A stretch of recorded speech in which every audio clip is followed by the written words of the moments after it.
Well, good morning. I felt like I should, after yesterday's bumpy beginning, maybe kind of lighten the mood a little bit. And to talk about somebody that we all know and love, or at least we should know and love. Today is actually the 97th birthday of Bruce Metzger. Actually, the late Bruce Metzger, he passed away actually just a few years ago. But on February 9th, 1919, Bruce Manning Metzger was born, one of the greatest biblical scholars, one of the most faithful men. I actually had kind of an ironic meeting with him. I had been in Nashville. If you've ever been at the Opryland Convention Center, anybody ever been to that convention center? I mean, this is just like this massive complex. And rooms are all over the place. So I had been there for like 3 days at a conference, and so I had found my way around. And so on a Friday, a bunch of other people came in, and people were just wandering around trying to find rooms, and they were lost. And so, I could generally help people find where they wanted to be because I had been there doing the same thing for 2-3 days.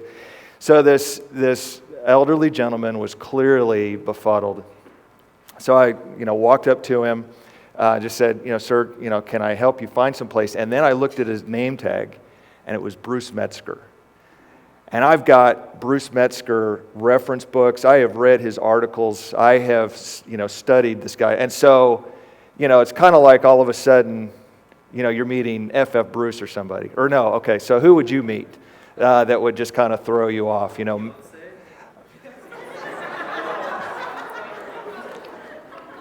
All right, Adam. That helps me kind of know a little bit more about you. Thanks for. So put that person there, and so you're not expecting them, and then all of a sudden it's Bruce Metzger says, "Well, Professor Metzger, it's very nice to meet you. It's really an honor." So we chatted briefly, and then it happened to be that my doctoral supervisor was a friend of his, Ralph Martin, and so I just introduced. I'm working with Ralph Martin. We're studying Latin. I'm studying Latin with him. And of course, he immediately just starts to talk to me in Latin, at which I immediately had to say, well, I have to confess, I'm still at the beginning and mainly learning to read. And so he said, well, it's a beautiful language, and I'm sure you'll enjoy it, and I'm sure you'll enjoy working with Dr. Martin. So it was just one of those happenstance meetings that obviously has stuck with me. It was just one of those things that adds a little bit of festivity to life. And so I thought I would mention him today because he's one of the good guys as opposed to Friedrich and David, who I mentioned yesterday. So I just wanted to just kind of do that. How many people were here last week to hear Christy Curry speak? Okay. And how many kind of remember some of the things that she was talking about? What was the dilemma that she mentioned at the end? And I'm kind of giving you a hint. Yeah, go ahead. No, you don't have to, Linnell. I know you know the answer. I know all of you know the answer. God, can I receive from you your will, whatever it is, and accept it and be pleased that it's your will? I mean, knowing the situation that she was in. And that has just made me think, ever since then, I've continued to ponder that. How do we receive God's will? Can I receive from God whatever His will might be? Started to get me to think about who God is and His nature, and that's not the first page of my notes. Uh-oh. All right. This is going to be exciting. Can I do it, and then how do I do it? But maybe the question I really wanted to start to think about, and what I wanted to interact with you a little bit today, is why can we do that? As hard as it is, so here's Mrs. Curry with husband and kids and aggressive breast cancer, going, okay, God, can I accept this? And He gave her the courage to do that. So to be honest, I don't know necessarily that I could offer you how to do that, but I can tell you why. that we can do that, and it goes certainly to the nature of God and how He relates to His people. When I was in California, I moved out there in 1994 with my wife and a 3-month-old, and God had led us, and I was in school, and so this was my second semester. It was May 11th. The date is kind of burnt into my memory. It was May 11th, 1995, and this happened to be a day that I was at home for a ministry day. And so I'm at home with my daughter, who is just over a year, 12 months and a couple of weeks. And so that by itself was a challenge. Michelle was on campus then, up in the mountains where our campus was, at a class for some of the women.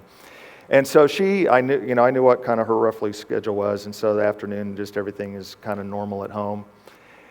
And I get a phone call. The phone rings, and this is 1995, so we're not talking cell phones. So you're going to have to kind of imagine, put it in black, put your story in black and white back in the days before cell phones. And so I pick up the phone, say, yeah, this is a Linder residence, and this very breathless woman's voice says to me, "Your wife has been in an accident at the corner of Marshall and E Street.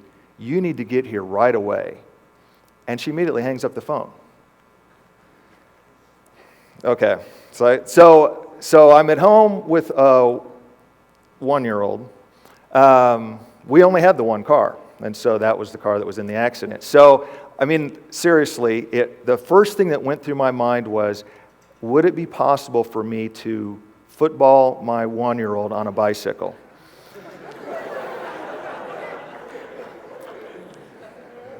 And even as a very new father, I knew, okay, no, that's not going to work. So I started making phone calls to guys that I knew that lived kind of in our region. And so I called Jim, but he was at the library, his wife answered. So I called another friend of mine, Steve, and he said, yeah, okay, I can come and I can pick you up. So, and honestly, it didn't take him that long, but it took him way too long. So he pulls up, and so I grab Heather, and we sit in the back seat, and don't judge, no car seat, but again, this was 1995, so we weren't quite as hardcore about that sort of stuff. And so we're in the back seat, and so we drive off. Steve comes out of the apartment, and instead of going left to Marshall, which would have been the obvious way to go, he takes a right. And I'm thinking, well, that's kind of curious, but maybe he just wants to go that way. And so he takes a left on 30th, and he says, "What kind of car do you have?" And I said, a blue Toyota. And I'm expecting like the follow-up question. Dead silence. So we drive a few blocks, and he says, where was Michelle coming? And I said, well, she would have been coming, from campus, so coming this direction on Marshall.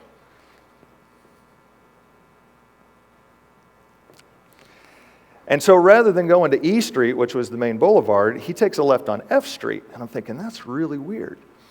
So we're coming on F Street. We're about a couple of blocks from Marshall, and there's, a lot of retail stores and a big grocery store that was on that corner, and I figured out finally that's why he did it. It's because we're about a block from the parking lot, and he says, "I didn't see your wife, but your car is upside down in the intersection." At which point then he turns into the parking lot, and on the opposite corner, there's the fire engine, and there's the ambulance, and the big crowd of people, and my car, my 1995 Toyota Corolla, upside down, facing south. And that was my moment. I didn't put it the way that Christy put it, but that was my moment of asking, can I accept whatever it is that I'm going to find? And what began to run through my mind was, how could I possibly do that? And who is this God that is calling me? And so what I want to talk about is, and I don't know, again, I don't know how we work through those things, but what we can know is why we can trust God to give us whatever He gives us. And that's because that God is faithful. And if there's one thing that I hope that you settle and can settle deeply in your minds and in your hearts and at that deepest part of your soul, is that God is faithful. So I want to look just a little bit, first of all, at this aspect of God's nature. And I want to go a little bit out of my normal realm and start actually in Deuteronomy 32:4. Talking about the nature of God. And so Deuteronomy 32, the end of Deuteronomy, is where Moses is speaking to the people. And this is the end. He has been speaking for quite a while. And he is wrapping up. And in verse 4 of 32, well, actually, let me start back in verse 3, even though I only gave you 4 up there. He says, I will proclaim the name of Yahweh. Oh, praise the greatness of our God. The rock. His work is perfect. All his ways are just. He is a God of faithfulness and without injustice. Righteous and upright is he. When Moses is getting ready to leave the scene, and he knows he's turning it over, and he wants to talk to the people, he says, look, here's who your God is. This is the nature of God. Let me proclaim the name of Yahweh. The rock, his works are perfect. All his ways are just. Now I'm reading the NIV. A God of faithfulness and without injustice, righteous and upright is he. Again, my hope is just to settle this in your mind. He is just. He is good. Whatever God brings into your life, whatever God has brought into your life, and there are some of you in this room to whom God has already revealed himself in some significant ways, both in good things and in hard things. Now, what we need to do then, I think, to help us settle this thing in our minds is to remember.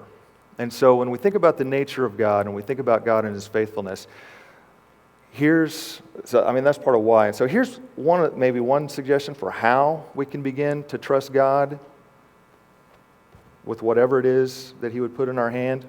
And this is our remembering. Thinking about things God did. And what Moses does in this chapter is really he gives the history of the nation. And in the 9 through 14 in particular, and I'll just summarize this here. He says, Yahweh's portion is his people. Jacob is his allotted inheritance. In a desert land he found him. He shielded him, cared for him. He spread his wings to catch them, carried them. The Lord alone led him. No foreign god was with him. And so what Moses does first for the people is he remembers with them who God is and how he has acted towards them.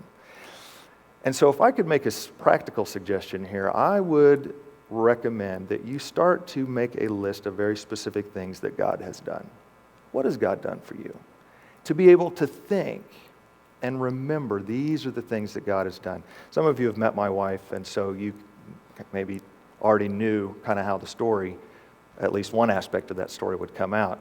We pulled across the parking lot, and I was as scared as I've ever been in my life about what I was going to find. And as it turned out, God was so gracious, obviously so gracious to me. He was enormously gracious to Michelle.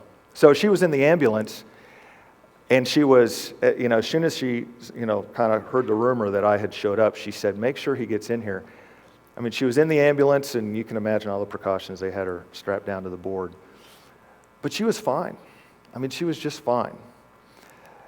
She told me later, so basically what happened, she was headed west, and the light cycled green for her, and she just entered the intersection, and the other driver, who was also driving a Toyota Corolla, but it was the fastback front. It had no front, actually, by the time I saw it. Must have been doing at least 45 miles an hour, because you're coming out of a little bit of a hill. She must have been flying. Anyway, so Michelle, she said, I saw it out of the corner of my eye, and I knew it was coming. And the next thing she said, the way she described it, she said, I could tell I was upside down, and yet my whole field of vision was just like a clear blue sky with just a sense of peace. It's like she didn't see or experience anything. But based on where my car was, based on where the other car was, I know that driving this way with the other car, she must have done this with a twist or a half twist or a full whatever. And it turned her completely around in the air. And then, it landed, the car landed on the roof. Fortunately, she had been pushed to this side because, the roof came in right here where her head would have been. It was amazing. I mean, she had a bruise here where the seatbelt buckle got crammed into her. And we had to go to the hospital and the whole bit. And they sent her home that day with some Advil. It was the most amazing thing. I mean, the girl that was driving the car that hit her had completely lost it. I mean, she was completely incoherent, probably because she saw a car do this. And so when I think back to God's faithfulness, I mean, there's little things too. I went to a conference in Washington, D.C., and it was the trip that I never want to take again. I will never fly Northwest, although I don't even know if Northwest Airlines exists. I have a shirt, though, to remind me that I had to buy because they lost my luggage. So I'm in Washington, D.C. I've got nothing, so I had to buy a shirt. And so I called, and they said, okay, when we find it, we'll send it. And so I went to sleep that night. I'm in a hotel in Washington, D.C. About 2:15, I just wake up, and I am wide awake. This never happens to me. I was wide awake. And so I thought, well, okay, that's weird. So I checked online, lost baggage, and they said it was, being delivered, or it had been delivered. And I'm like, well, that's awesome. So I called the front desk. No answer. Ring, ring, ring, no answer. So I said, well, okay, I'm going to go see what's going on. And so I get to the front desk, and, the desk clerk is dead asleep. Can't hear the phone. So I'm like, oh, man. So then I noticed this guy out the door with some luggage, and I'm walking to the door to let him in, and he's on his phone. Walking to the door to let him in, I'm like, man, that looks a lot like my suitcase. That is my suitcase. The door was locked because it was 2 a.m. The poor guy had been standing there, he told me, for like 45 minutes trying to get, so he's calling the front desk, just like I was calling the front desk. And so by the time I let him out, he was calling back to the airport, can I just come back? And at which point then I would have had to figure out how to get out to the airport to get my luggage. And so I said, no, dude, that's my luggage. And he said, all right, no problem. And so he goes. And so I'm walking back to my room going, God, thanks for waking me up. There was no reason for me to wake up at 2 in the morning in Washington, D.C. And just those little things that God has done. Now, at the same time, there are things that God has done. God has always been faithful, but it hasn't always worked out in those terms of car wrecks and luggage being found. How do I put this? When I graduated from college at the University of Illinois, I did not get a job that first year. And so wound up sticking around and living with a friend of mine who was taking a year off in Champaign-Urbana. And so that turned out to be a pretty good year. But that was a really hard summer, looking for a job, not finding a job, trying to figure out what God was going to do. As it turned out, I learned to cook that summer, and that has paid dividends over the course of the years. I wound up going to graduate school at Penn State, spent the first semester trying to finance it on my own, which was very kind of a risky thing to do. Didn't have any money. I had the poor grad student thing going down. I was studying economics. I did wind up getting a stipend for the next year, or the next semester. And I remember getting out of class one day and walking down, and anybody who's taken economics, I learned what marginal utility is that day, because I bought the first Coke that I had had in like 4 months, and that was the best tasting Coke ever. I don't know what they did with that batch. Actually, I know, anyway, marginal utility, ask Dr. Padine if you need to know. A little bit later, I had been in ministry for a while. I started my PhD work, and I was teaching at a seminary out in California. And 1 year into my doctoral program, the place where I was also teaching at the time, closed. And so I'm thinking, okay, wait, God, I'm in the middle of a PhD program. I can't, just pick up and move or do anything. God, what are you going to do? And so it hasn't always looked good, and yet God has brought things out. And so our remembering, this is part of how we're going to be able to remember that we can receive from God, whatever He is we remember God's faithfulness. because actually being out in California is part of why I'm here. And so Lamentations 3, this I recall to my mind, therefore I have hope. The Lord's loving kindnesses indeed never cease. His compassions never fail. They are new every morning. So we focus on God's nature of his faithfulness, and we remember God's faithfulness. Our remembering is crucial, and our response then is to come to God in worship. Think about Psalm 100, verses 4 and 5, as we finish up here. Our response: enter his gates with thanksgiving and his courts with praise. Give thanks to him, bless his name. Again, for the Lord is good, his loving kindness is everlasting, and his faithfulness to all generations. To my generation, to your generation, to the next generation, God will be faithful. And so our response is not just to remember, but to always be entering the presence of God. Enter his courts with thanksgiving, his gates with thanksgiving, his courts with praise. Give thanks to him and bless his name. And so I have asked Martine to actually lead us in doing that. One of the songs that has been kind of running through my mind over the past week is that we have 10,000 reasons. Remember. So our remembering is important. So we have 10,000 reasons to thank God. Let's remember them, but let's close with singing that together.